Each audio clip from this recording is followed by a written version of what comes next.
भांडणं लागली. कुणाची? अमेरिका, इस्रायल आणि ती इराण.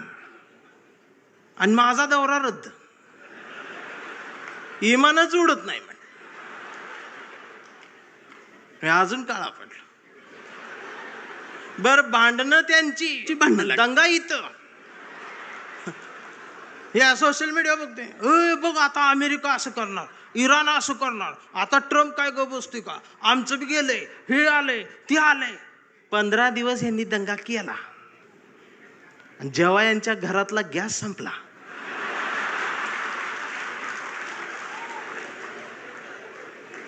त्यावेळेला बीकॉम झालेली बायको पहिल्यांदाच चुलीजवळ आली.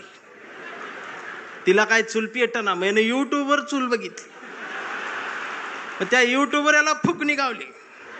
ह्यानं तिला फुकणी दिली. म्हटलं फुकाय, तर ती डोळ्यातनं बघायला लागली. म्हटलं फुकायचं आहे. मग ती अशी फुकायला लागली, सगळा धूर गेला डोळ्यात. मग तिनं अशी फुकणी याला फेकून मारली, ह्याचा गुडगा फुटला. आणि मग ही लंगडत लंगडत ती गॅसची टाकी घेऊन चौकात आला. चौकात 4 किलोमीटरची लाईन. मग दिवसभर उन्हात थांबलं. फुटाफुटान पुढं सरकत गेलं. संध्याकाळी 5 वाजता याचा नंबर आला. आणि ती पुढं नंबर आल्यावर संध्याकाळी ती काउंटरवरची मुलगी म्हटली, DAC नंबर असेल तरच या, 45 दिवसानंतर बुकिंग होईल, 60 दिवसांनी मिळेल. याच्या लक्षात आलं 60 दिवस गुडगा फुटणार. त्यानं असं डोळं झाकलं, गार वाऱ्याची झुळूक आली. मग येऊ म्हटला, जगाला युद्धाची नाही, बुद्धाची गरज. कधी चुलीत लाकडं गेल्या. अहो, आमचं उपमुख्यमंत्री शिंदे साहेब सुद्धा टीव्हीवर पहिल्यांदाच नाव घेतलं, कधीच नाव घेतलं नव्हतं बुद्धाचं. ते सुद्धा पत्रकार परिषदेत म्हटले, जगाला युद्धाची नाही, बुद्धाची. बायकोन मला बघितलं, म्हणलं हे काय म्हणतात.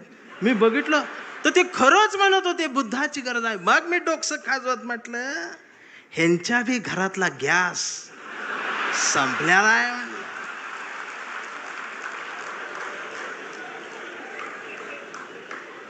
साधना आहे त्यासाठी. एक दिवस तुमच्या घरातल्या अब्रूला हात घालल ना, त्यावेळेला तुम्हाला आमच्या आठवणी येतील. खराचं प्रकरण ज्यावेळी टीव्हीवर आलं, महाराष्ट्र हादरला, त्यावेळेला महाराष्ट्राच्या मनात नाही तर अख्ख्या देशाच्या मनात एकच नाव आलं, डॉक्टर नरेंद्र दाभोळकर. खऱ्यापणाने लढणारी माणसं महाराष्ट्रात तेव्हाही होती, आजही आहेत, उद्याही असतील. आणि शिवसेना कायम खऱ्या माणसांसोबत मैदानात आहे, ती उद्याही राहणार आहे, ही संपणार नाही. फक्त माझी विनंती आहे, मला दिसते बरं का, मला काय भविष्य कळत नाही, पण मला दिसते लवकरच तुम्ही बी सत्तेत आहे. फक्त माझी विनंती साहेब एवढीच आहे, जेवढी गेले ती त्यातलं परत यायला बघत्याल, अजिबात नाही घ्यायची.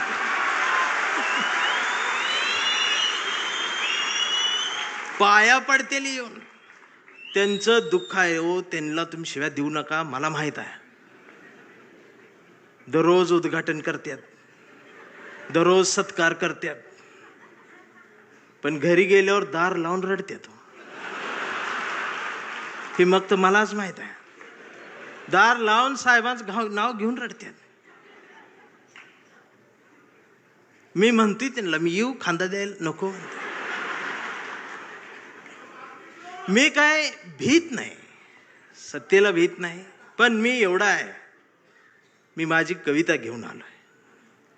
पाखरांच्या चोची मधला घास व्हावी कविता, पहिला आणि शेवटचा श्वास व्हावी कविता, कोसळावेत थेंब भुईत मातीचा वास व्हावी कविता, उगवावा पिंपळ एक प्रवास व्हावी कविता, त्याच पिंपळाच्या सावलीला मानवतेचे गीत गाणारी बुद्ध व्हावी कविता, मी करावे पाखरांच्या हवाली तिला मग शुद्ध व्हावी कविता, हिंदूंच्या कंठामध्ये सलाम अलिकम सलाम व्हावी कविता, मुस्लिमांच्या भाळावरचा नाम व्हावी कविता, मंदिर मशीद बांधणाऱ्यांच्या कपाळाचा घाम व्हावी कविता, इंद्रायणीत तरलेला तुकाराम व्हावी कविता, आणि या देशाच्या मातीत विज्ञान पेरणारी अब्दुल कलाम ही व्हावी कविता. ही कविता प्रबोधनकार ठाकरेंच्या विचारांच्या वारसदारांकडूनच येऊ शकते. आमच्या लक्षात येत नाही.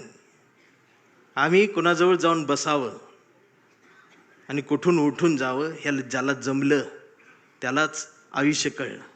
जाणारच आहे ना एकदा तरी. काय राहणार आहे तुमचं? अख्ख्या महाराष्ट्राच्या मनावर राज्य करणारा, हृदयाच्या कप्प्यात बंद झालेला आमचा अजितदादा सारखा नेता अचानक गेलाच ना. काय नेलं सोबत? आणि दादा गेल्या दिवशी दुसऱ्या दिवशी कुटुंब शपथा घेत होतं मंत्रीपदाच्या. हा विनोद नाही, हा विनोद नाही, ही वेदना आहे, पर्याय नाही. काय राहते आमचं? आज कितीतरी अधिकारी भ्रष्टाचारात हे आहेत ते आहेत. समोर एखादं वंचित पिचलेलं येतं ना, त्याच्यासाठी कुणाचाच फोन येत नाही, त्याच्यासाठी कुणीच फोन करत नाही, त्याच्यासाठी कुणीच दबाव टाकत नाही. जर अधिकाऱ्यांनो तुम्ही फक्त त्याला बसवून पाणी प्यायला दिलं आणि कुणाचाच फोन न येतात जर त्याचं काम केलं ना, तर संध्याकाळी स्वाभिमानाची झोप लागते. याचा विसर पडला म्हणून बाळासाहेब ठाकरेंना कुंचला सोडून ही बोट उचलावं लागलं. प्रत्येक काळात बाळासाहेब कुठे येणार आहेत? त्यांचे विचार आहेत, आम्हाला ते घ्यायचं आहे. 40-50 वर्षापूर्वीचा जो शिवसैनिकाचा दरारा होता ना, तो दरारा पाहिजे मला परत मुंबईत आल्यावर. आवाज पाहिजे, त्याची नजर पाहिजे. छत्रपती शिवाजी महाराज, त्यांचं नाव घेऊन राजकारण, किती उंचीचा पुतळा, यावर तुमचं प्रेम, ती बी वाऱ्यान पडते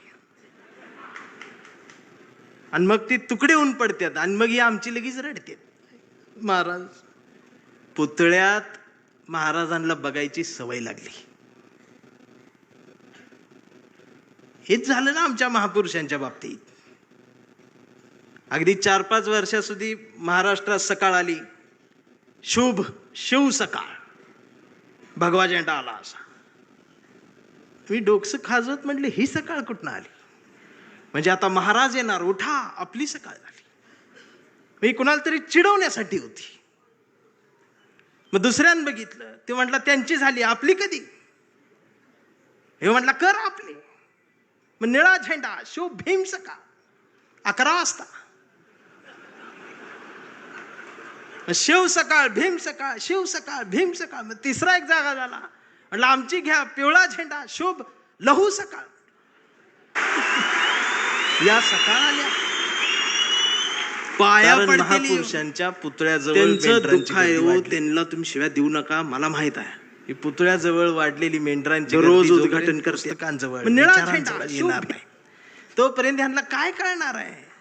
रात्रीचे 1:30 वाजता आमदार शिव्या देते फोन करून त्या प्रकाशकाला. मी ऐकली, ती ऐकली. 8 मिनिटात 36 शिव्या आहेत.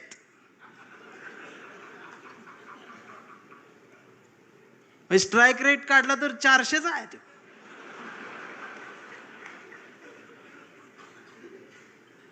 मला त्याचं वाईट नाही वाटलं, पण त्यांच्या घरी त्यांच्या मिसेस आहेत, आई आहे, मुलगी आहे, ही नीट बोलत असेल.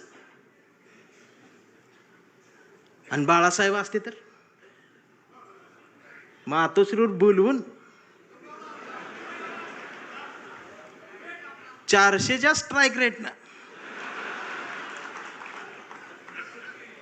बाळासाहेब नसलेून काय झालं? तुमच्या मनगटात तो विचार आहे ना, तो स्वाभिमान जिवंतच ठेवा. एक गरज आहे. आणि खरं सांगू आदित्य दादा, गावगाड्यावर, शहराच्या चौकात, झोपड्यांमध्ये एक हुंदका आहे, एक हंबरडा आहे. जो राम कृष्ण हरी माऊली म्हणत एखाद्या नव्या ठाकरेची वाट बघत बसलाय.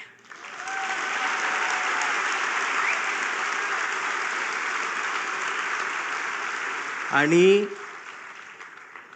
ती पोकळी भरून काढण्याचं काम, भरीव काम आता तुम्ही करायला सुरुवात करावी. हा शिवसैनिकासोबत माझ्यातला भीमसैनिक सुद्धा तुमच्यासाठी मैदानात उतरणार. कुठपर्यंत आम्ही एकमेकांशी भांडत बसायचं? जर शिवाजीनगर मधून समतेचा आणि मैत्रीचा हात जर माझ्यासाठी दोस्तीचा हात येत असेल, तर आंबेडकर नगर मधून माझा सुद्धा हात मैत्रीचा तुमच्यासाठी पुढे येला पाहिजे. आणि हा देश संविधानाचा आहे ना, मी हिरव्यांचा आहे, निळ्याचा आहे, ना मी भगव्याचा आहे. मी भगव्याचा आहे. कुठल्या भगव्याचा? मी वारकऱ्यांच्या भगव्याचा आहे. मी बाळासाहेबांनी शिवसैनिकांच्या हातात जो भगवा दिलाय, मी त्या भगव्याचा आहे. मी तो भगवा घेऊन आलोय, पण त्याच्या सोबत मी या देशाचा तिरंगा सुद्धा आज घेऊन आलोय. आणि मला काय करायचं ते करा. या देशाच्या संविधानाला आणि तिरंग्याला जरी साधं नख लागायचा प्रयत्न जर कोणी केला, तर माझा ह्यो काळा रंग तुमच्यात मिसळून जाईल. आता ही भाषाच कळत नाही यांना, वैचारिकपणच राहिलं नाही. राऊत साहेब लगेच मारतेत, अंगावरच येते, शाईच टाकायला येते शाई. परवा एका कार्यक्रम सुरू करायच्या आधी ती DYSP माझ्याकडे आली, म्हटले भाषण करू नका. म्हटलं काय झालं? काही संघटना तुमच्यावर शाई टाकायला. मी म्हटलं मी लय लांब आलोय, करू देते. बाजूला ते कॉन्स्टेबल बघत होत माझ्याकडे, ते हसायला लागलं मला बघून. म्हटलं काय झालं, का हसताय? तर म्हटले तुमचं तोंड काळ करणार आहे. मी म्हटलं साहेब बोलू दे 2 मिनिटं. तर ते म्हटले तुमच्या रिस्कवर बोलणार का? मी म्हटलं अहो आम्ही जन्माला येतानाच आमच्या रिस्कवर आलोय.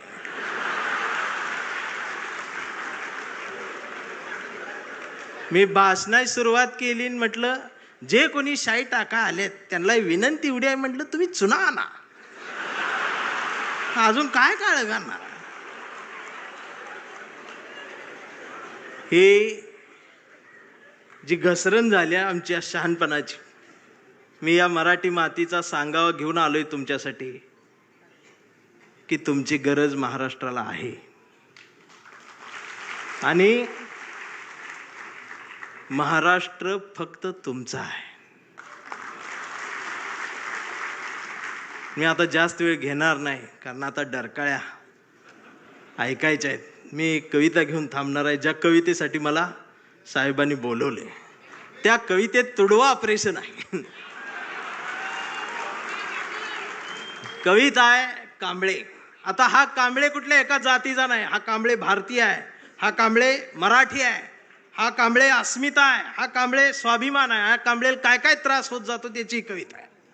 हा कांबळे शेंडीतून जानव्यातून मुक्त येऊन प्रबोधनकारांच्या जवळ आलेला आहे, फुलेशाह आंबेडकरांच्या जवळ आला, असा हा स्वाभिमानी आहे.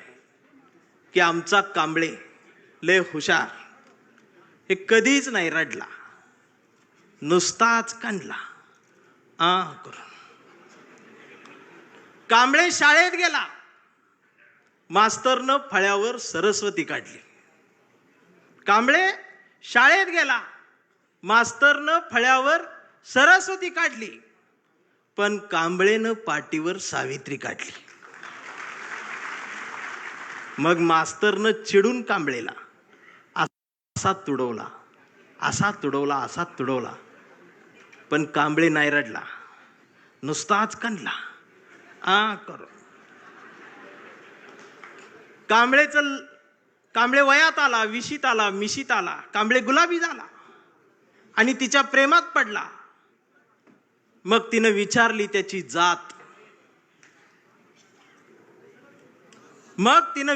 त्याची जात, कांबळे म्हणाला वेडे मी माणूस माझी जात, प्रेमात कसली आली जात.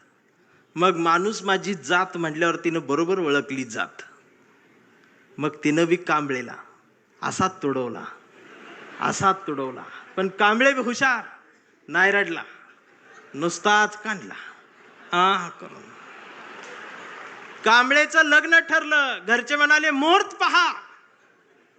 कांबळे म्हटला पटत नाही, प्रबोधनकार वाचा. नातेवाईक म्हटले सत्यनारायण. कांबळे म्हटला जमत नाही, फुले वाचा. भावकी म्हटली जागरण गोंधळ, बोकाट तरी कापा. कांबळे म्हटला पटतच नाही, गाडगे बाबा वाचा. मग घरच्यांनीच दार लावून कांबळेला असाच तुडवला, असाच तुडवला. पण कांबळे बी हुशार, नाही रडला, नुसताच कांडला. इथं कोण शाई वगैरे लावा आले का? चुना ना. मग कांबळे अशा चळवळीत आला. सगळ्या चळवळी अशा गट तट फुटून बिटून गेले. कांबळेला वाईट वाटलं. कांबळे सगळ्यांना वाटला, सगळ्यांनी एकत्रित या, एकत्रित या, देश समजून घ्या, महाराष्ट्र समजून घ्या. दिवसभर बोंबलत राहिला. मग संध्याकाळी सगळे एकत्रित आले आणि एकत्रित येऊन आपल्याच कांबळेला, आपल्याच लोकांनी असाच तुडवला, असाच तुडवला. पण कांबळे बी हुशार, नाही रडला, नुसताच काढला.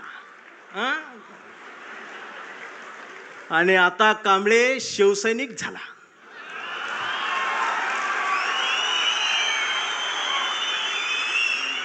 आता कांबळे शिवसैनिक झाला, शहाणा झाला, आमदार झाला, खासदार झाला, मंत्री झाला. मग त्याला फोडायसाठी सापळा रचला.